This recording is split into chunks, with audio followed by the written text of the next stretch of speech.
Yeah, 100%. Look, Chelsea do need to recruit, don't they? Not least because of what happened towards the end of last season when the club essentially had that transfer embargo, then had been taken over.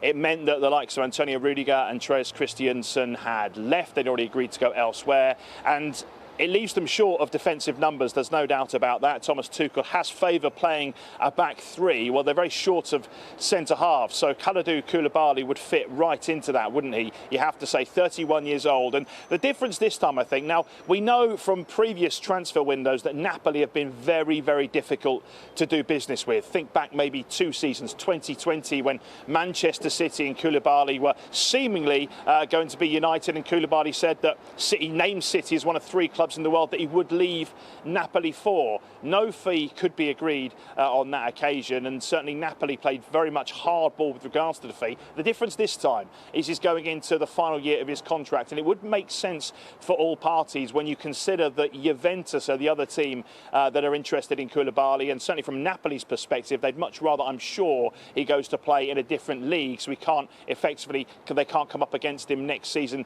in the shirts of one of their opponents. So it looks as though that one is getting closer, certainly now we know that talks are ongoing, and it would make sense, as I say, when you consider that Chelsea desperately need defensive recruitments. Edouard Mendy, his international teammate, suggested yesterday, he hinted that the fans and the players would be happy with the incoming players. Well, I think he may well have been referencing and had a little bit of inside knowledge there about how far along this deal is to bring Koulibaly to Chelsea.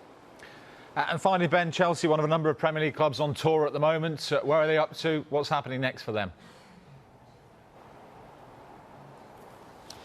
Well, look, next, in all honesty, within the next 24 hours or so, we are expecting to see Raheem Sterling here. Now, we know that he's agreed terms on a move from Manchester City. We know the fee, £47.5 million. We're just waiting for Raheem Sterling to touch down here in the USA. Now, we're expecting that to be here in Los Angeles so he can link up with the team as soon as possible. When we get the official announcement, whether they are going to do that here, whether it's going to be US time or UK time, hopefully all will become clear. But certainly we're expecting a major update in the next 24 hours or so on that front.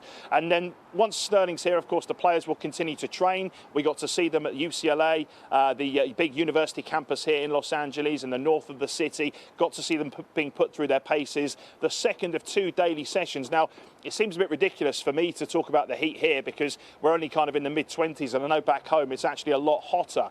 They didn't tell me that when they signed me up for this trip, I'll point out. But anyway, the players were being put through their paces. It was quite a physical session in the afternoon, lots of running, very high energy. They're still just trying to get their fitness up because they're very, very, early on in this pre-season campaign.